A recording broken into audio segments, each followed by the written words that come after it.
So I'm sure we all know about Bill Gates and Melinda Gates' divorce by now. And over the weekend, since it was Mother's Day, I was kind of discussing with my mom over the phone about how this divorce and the details about it might affect Microsoft stock. But actually, I was telling my mom the divorce details wasn't really that bad at all. Melinda Gates took the house and Bill Gates took the windows.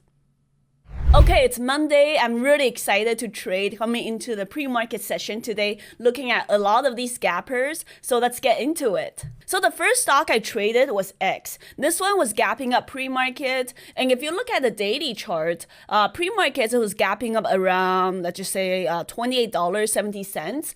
And if you kind of look at a daily, it is a daily breakout. And it is a 52-week high breakout, I believe. This is not all-time highs for X. This is United States Steel, I believe. Yeah, they make steel, so that's part of the recovery sector with a lot of manufacturing, etc., etc. But what's more important is that this is a very significant daily breakout and also 52-week high breakout.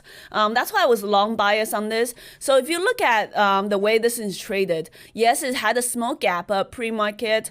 It sold off at the open, but if you look at this line here, 2840s, that was the pre-market low support and the consolidation level. And that's why that was the key level for me to go long on the stock. So if you kind of zoom into 2-minute time frame, and you can see at the open, this thing popped and sold off back down to the key level. So once it consolidated around the key level, I got long starter, 2850s. So again, that's very close to key level, starter size, and I'm only going to add into confirmation if the stock actually breaks out with decent volume. So I got long starter and added some more starter still, trying to stay small until we confirm, right? Especially in this market. I want to see confirmation on the breakout to add into the long side. And once I got into all of these long starters, the stop would be loose stop under $28 or even $28.10. So the risk reward makes sense because if this thing breaks out, if you check the daily chart, the resistance from maybe like 2 years ago was about $30. So, a lot of room to the upside, over $1.50 per share move to the upside. So that's why it's worth a trade. And once it crosses over VWAP around 28.70, that's why I got long to full size. So I did sell some around 29s, but I was holding a majority. I actually added back into my original scale out around 29.10s. So after this breakout above 29s, we spiked to 29.60s and we sold off back to VWAP level. But it was picked up really fast. A lot of dip buyers coming and stock got picked up. The fact that we had this long wick down around VWAP tells me that the stock is strong. All the weakness, all the dips, major dips are being picked up. I did try to add here, but I didn't get filled. That stock literally wicked so fast and then immediately jumped back over. So I had one final small add. Ideally, the add would have been around like the same 20s area, closer to VWAP, but I had one final small add and sold some into 29.60s. And then the rest of it into the $30 as close as possible, $30 price target. So we missed it by maybe like 5 cents. But I sold the majority into 29.85s and 29.95s. This is my biggest trade on the day. I'm very happy about it. And I think I did take the meat of the move on this breakout because you can see after this almost touching $30 price target, the stock just went all the way back to my initial entry. I had a small runner, didn't work, so I stopped out of the rest of the super small position, runner position size, stopped out, break even, and the stock went back to test the highs, but unfortunately it's setting like a lower high around 29.70s, and we're just kind of selling off back to where we came from. So I think we have talked about this before in the previous few recaps I've done. In this market, it's very important, whether it's long or short, to take the meat of the move. Yes, it could have gone up 10, 20 more cents, but it also came all the way back to my entry as well. So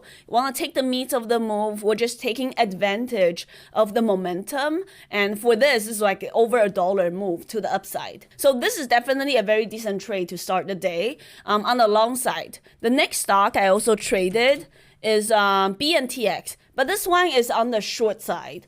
Another thing, similar gap up. You can see this gapped up overnight from like 183 all the way to pre-market around $200.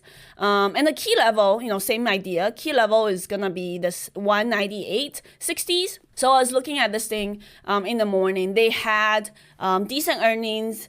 They beat on everything, guidance, sales, revenue guidance, etc. But the stock, if you look at the daily chart, it looks different, right? It doesn't look the same as X. So if you look at BNTX, instead of keeping up and consolidating around the key level, 198.60s, that rough area, instead of doing like that, which is what X did earlier, we saw, this stock actually broke down. So I shorted, I did anticipate a little bit around 200, 201, you can see that spike and failed. I got in around 200, I added some more into 199.30s, and then once that broke down to the key level that we talked about, I was trying to short the bounces. So I got in final size around 198 on the stock, and on BNTX, the spreads are really wide. So it's not something I can just go in full size right away. It's so important to start scaling in, right?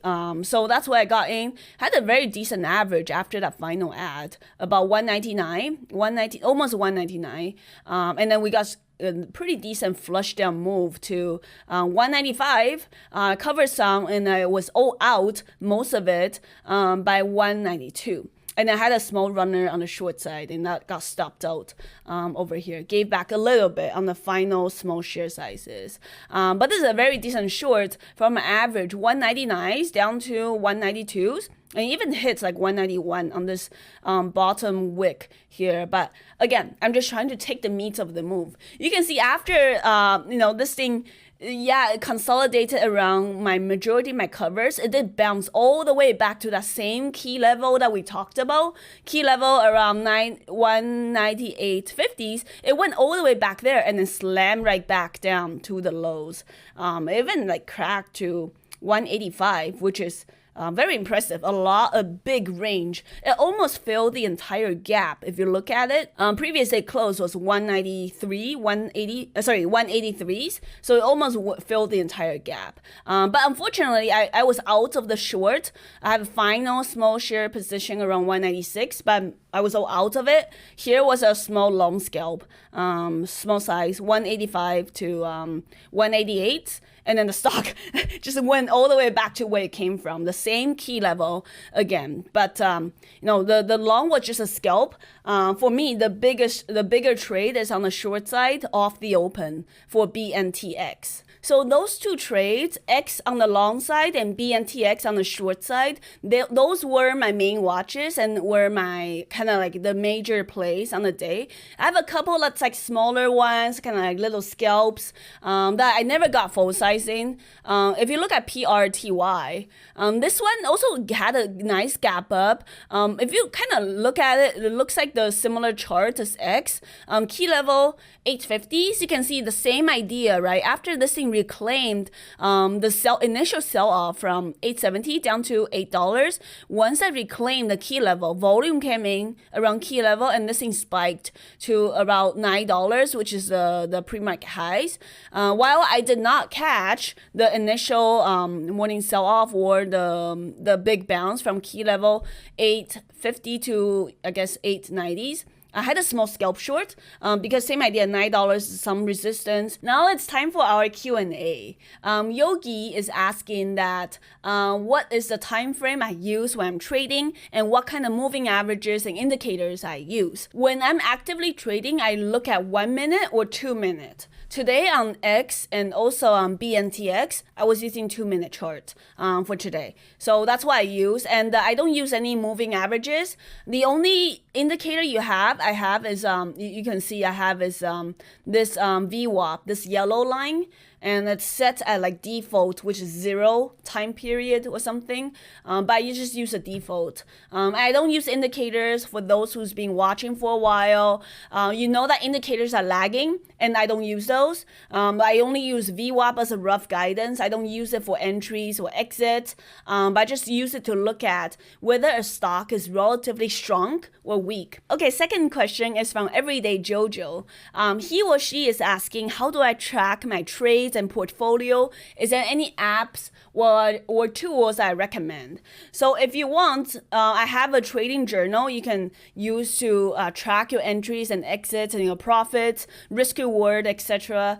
You'll get that if you sign up for my free weekly watch list in the link below. But once you sign up, you'll get a trading journal emailed to your inbox. So that's one way I track my trades. The second way is with Trader View. That's something I use kind of passively on the side just to track the big picture day trades. Trader View is a paid service, but it's pretty decent for tracking your overall day trading progress. And I do use it myself. If you're interested, I have a discount code below for like $10 off. But I would still recommend tracking your individual trade with an Excel spreadsheet, like the trading journal I'm giving out. The final question is from Kenneth.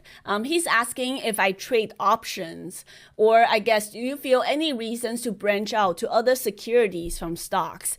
So I'm a firm believer that you should stick with what's working really well for you. And for me, it's working really well trading just stocks.